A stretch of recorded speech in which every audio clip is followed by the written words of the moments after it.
Hello everyone, good morning, welcome back to my channel. আশা করি তোমরা সবাই খুব ভালো আছো, আমিও ভালো আছি। আজ হচ্ছে রবিবার, বাজে সকাল 8টা।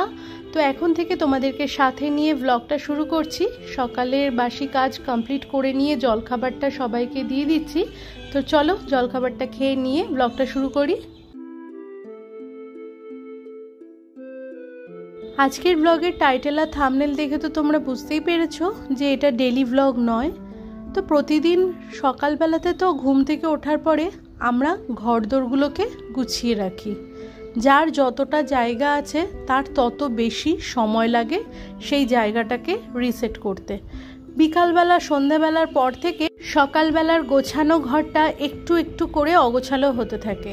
রাত্রিবেলাতে একদম সব শেষ। পরের দিনকে সকালবেলাতে আবার নতুন করে সবটা আমরা গোছাই।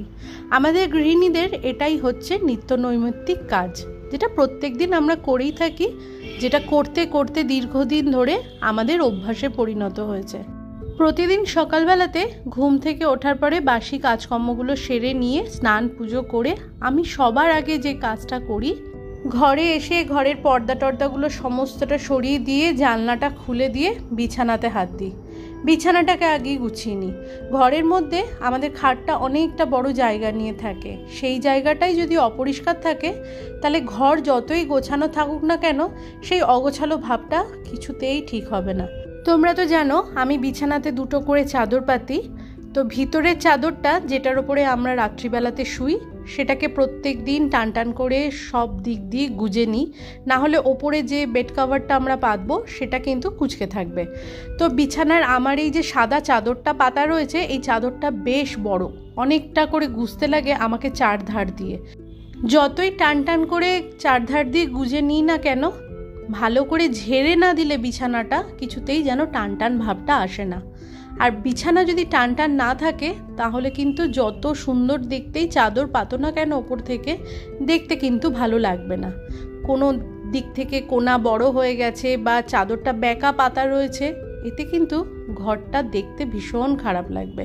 চাদরটাকে আমাদের মাপে মাপে প্রত্যেক দিন সুন্দর করে পেতে নিতে হবে, তবেই না ঘরটা সুন্দর লাগবে দেখতে। তো দেখো বিছানার ভিতরের চাদরটাকে পরিষ্কার করে নিয়ে ওপরের চাদরটা পেতে দিলাম। আর গায়ে দেওয়ার যে চাদরটা আছে সেটা একটা বালিশের নিচে রেখে ওপর দিয়ে বালিশগুলো রেখে দিলাম। আগে এরকম লাগছিল, আর এখন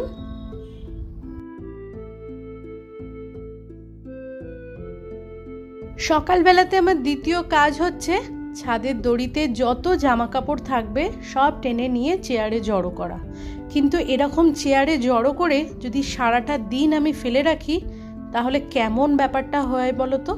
সেই কারণে বিছানাপত্র তোলার পরেই আমি ছাদে যত জামা কাপড় নিয়ে চেয়ারে জড়ো করি সব টেনে নিয়ে ঘরে চলে আসি। খাটের ওপরে রেখে ভালো করে জামা কাপড়গুলোকে ভাঁজ করি, কারণ আমার জামা কাপড় ভাগ ভাগ করে ভাঁজ করার অভ্যাস আছে। প্রত্যেকেরটা আলাদা আলাদা করে নিই, তারপরে ভাঁজ করে সেই আলাদা আলাদা জায়গাতেই রাখি। তাতে আমার আলনাতে গুছিয়ে তুলতে অনেকটা সুবিধা হয়। আর বিছানার পরে রেখে জামা কাপড় যদি ভাঁজ করা হয় তাহলে চাদর টাদরগুলো পাতিয়ে নিয়ে ভালো করে টান টান করে ভাঁজ করা যায়। বহু বছর আগে আমি চাদরে মাড় দিতাম, কিন্তু বর্তমানে যেহেতু ওই ওপরে শেডটা হয়ে গেছে, কড়া রোদটা ঠিক ছাদে আসে না, চাদরে মাড় দেওয়াটা বন্ধ করে দিয়েছি। কোনো কোনো সময় দরকার হলে ওই রিভাইভ জলে গুলে নিয়ে আমি দিয়ে দিই। রিভাইভে হালকা মাড় হয় যদিও, তবে আগে অ্যারারুট বা খইয়ের মাড় দিতাম, তাতে কিন্তু বেশ সুন্দর হতো। বর্তমানে সেই সুবিধাটা নেই। তো সকালবেলাতে আমার আলনাটা ঠিক এরকমভাবে খালি থাকে। তারপরে জামা কাপড়গুলোকে ভাঁজ করে নিয়ে ভাগে ভাগে গুছিয়ে তুলে নিই। তবে সব জামা কাপড় আজকে আমি ভাঁজ করতে পারলাম না, বর্ষার ওয়েদার তো, সবটা শুকায়নি। কিছুটা দড়িতে রয়েছে, কিছুটা জানলার গ্রিলে রয়েছে, এদিক ওদিক করে মেলা রয়েছে। দুদিন ধরে কাচাকাচি হয়েছে, অনেকগুলো জামা কাপড় কাচা হয়েছিল, সেই কারণে দড়িতে আর ধরেনি। তাই জানলা দড়ি চেয়ার সব মিলিয়ে জামা কাপড়গুলো মেলেছিলাম। আমি সময় সময়তেই দেখতে থাকি কতটা কি শুকিয়েছে, যেটা যখনই শোকায় তখনই সেটাকে তুলে রাখি। আলনাটা আমার গোছানো হয়ে গেছে। তো চেয়ারটা একদম এখন খালি, আর আগে কি অবস্থা হয়েছিল এখন পুরো পরিষ্কার।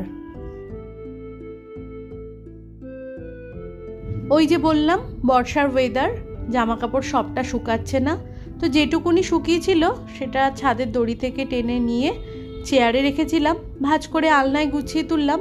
আর বাকি জামা কাপড় এরকমভাবেই মেলা রয়েছে। প্রতিদিন সকালবেলাতেই ছাদের দড়িটার আমার এরকম হাল থাকে, তোয়ালেগুলো সব মেলা, জামা কাপড় যেগুলো শুকায়নি সেগুলো ওরকমভাবে রাখা। তো আমি কি করি, যেটুকুনি শুকনো সেগুলোকে তো তুলে নিয়ে ভাঁজ করে জায়গায় তুলে নিই, আর বাকিগুলোকে হ্যাঙ্গার ধরে ঠেলে একটা কর্নারে সরিয়ে দিই। তাতে কি হয়, সারা দড়িতে ছড়ানো ছিটানো থাকে না, আর এইখান থেকে অনেকবার করে যাতায়াত করি তো মাথায়ও লাগে না। বেলার দিকে যখন কাজকর্ম সেরকম থাকে না, বা দুপুরে খাওয়া দাওয়ার পরে আমরা যখন শুতে যাই, জামা কাপড় যদি তখনও না শুকায় তখন আবার হ্যাঙ্গার ধরে টেনে ফাঁকা করে রেখে দিই। আর এখন দেখো কি সুন্দর লাগছে, আর আগে কেমন ছিল।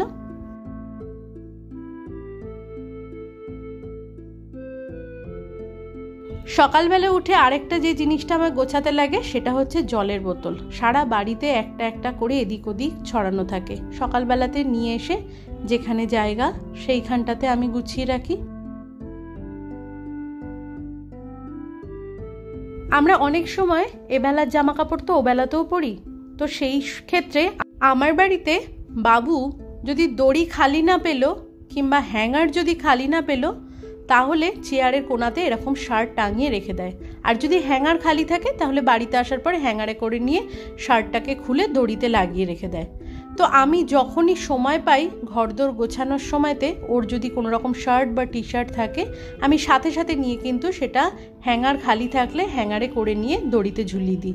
আমার এরকম ধরনের জামা কাপড় ঝোলানোর মতো সেরকম পার্সোনাল স্পেস নেই, তাহলে দড়িটাই আমার একটাই জায়গা। রোজকার জামা কাপড় ভাঁজ করার সময়তে এমন অনেক জামা কাপড় আমার কাছাকাছি হয়, বা আমাদের প্রত্যেকেরই, যেগুলো হয়তো আলনায় থাকে না, আলমারিতে গুছিয়ে তোলা হয়। তা আমরা জামা কাপড় ভাঁজ করে আলনায় তুলে নিই, আর কিছু জামা কাপড়, বিছানা চাদর যেটা আলমারিতে বা ডিভানে রাখতে লাগে সেটা ভাবি পরে রাখবো। সেটা পরে না করে তখনই যদি আমরা গুছিয়ে ফেলি, তাহলে জায়গার জিনিসটা জায়গাতেও চলে যায়, আর বিছানার পরে যে এক জায়গার জড়ো করে নিয়ে জামা কাপড়গুলো ভাঁজ করা থাকে তাতে যে দেখতে খারাপ লাগে সেই জিনিসটাও আর থাকে না। সেই কারণে প্রত্যেক দিন জামা কাপড় ভাঁজ করার সময় সেই সময়তেই আলমারিতে তোলার হলে আলমারিতে, ডিভানে রাখার হলে ডিভানে আমি তখনই গুছিয়ে ফেলি।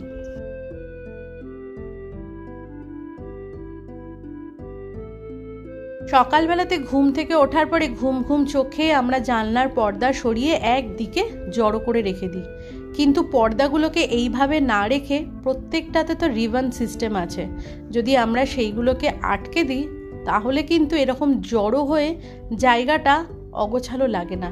আগে দেখো কেমন ছিল, আর এখন দেখো কীরকম লাগছে।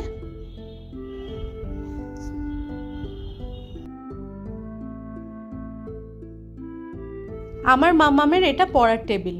ও বাড়িতে থাকাকালীন এই টেবিলে আমার হাত দেওয়া অসম্ভব, কারণ ওর জিনিস নাকি ভাগে ভাগে ও কিভাবে গুছিয়ে রাখে আমি সমস্ত এদিক ওদিক করে ফেলবো। সেই কারণে ও যখন বাইরে বেরোয় বা কলেজ যায় ওই দিনকে বা ওই সময়তে আমি ঝটফট করে জায়গাটাকে গুছিয়ে রাখি, কিছুই কিন্তু এদিক ওদিক করি না। সানস্ক্রিন, লিপ বাম, মাথার ক্লিপ, এসির রিমোট, চিরুনি, যে মাথার ব্যান্ড এদিক ওদিক সারা টেবিলে ছড়ানো থাকে সেইগুলোকে এক জায়গায় রাখি, লম্বা যে খাতাগুলো আছে সেগুলোকে এক জায়গায় রাখি, পেনগুলোকে এক জায়গায় রেখে দিই, পেন্সিলের যে প্যাকেট আছে সেই পেন্সিলগুলোকে সেই প্যাকেটে রেখে দিই, বই, বোর্ড সেইগুলোকে এক জায়গায় গুছিয়ে নিয়ে আমি টেবিলটা যেদিন প্রয়োজন হয় মুছে দিই, আর যেদিনকে দেখি সব পরিষ্কার আছে সেদিনকে ওইভাবেই রেখে দিই। বেশি এদিক ওদিক করলে ওর যদি ইম্পর্টেন্ট কিছু থাকে যদি খুঁজে না পায়, সেই কারণেই এই ব্যবস্থা। তো দেখো এখন একটা পরিপাটিভাবে রইলো, আর আগে কেমন ছিল।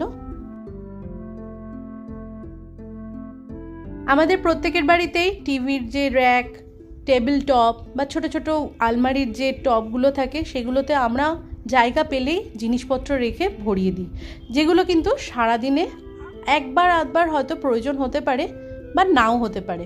তো চশমার বাক্স, এটা ইলেকট্রিক বিল, চিরুনি, সেই জিনিসগুলো যেখানে জায়গা সেইখানে সকালবেলা উঠে প্রত্যেক দিন আমি গুছিয়ে নিয়ে টিভির যে র্যাকটা আছে ওটা খালি করে সুন্দর করে গুছিয়ে ফেলি। আগে দেখো কেমন ছিল আর এখন। এইভাবে সকালবেলাতে ঘুম থেকে ওঠার পরে এই কাজগুলো প্রত্যেক দিন আমি করে থাকি। তা না হলে অগোছালো ঘরটা ঠিকঠাক মতো গোছানো মনে হয় না। আরও অনেক কাজ থাকে যেগুলো সব সময় হয়তো ক্যামেরা বন্দি করে তোমাদের সামনে আনা হয় না। তো যাই হোক, আশা করি তোমাদের আজকের ব্লগটা ভালো লাগবে। সকালে জলখাবার তো খাওয়া হয়ে গেছে, চলে এসেছি দুপুরের রান্নাতে। কাতলা মাছ করছি আলু পেঁয়াজ দিয়ে, আর ওদিকে হচ্ছে ভাত। তো বন্ধুরা, আজকের এই ব্লগটা এখানেই শেষ করছি। তোমরা ভালো থেকো, সুস্থ থেকো। দেখা হচ্ছে তোমাদের সাথে নেক্সট ব্লগে। ততক্ষণের জন্য টাটা।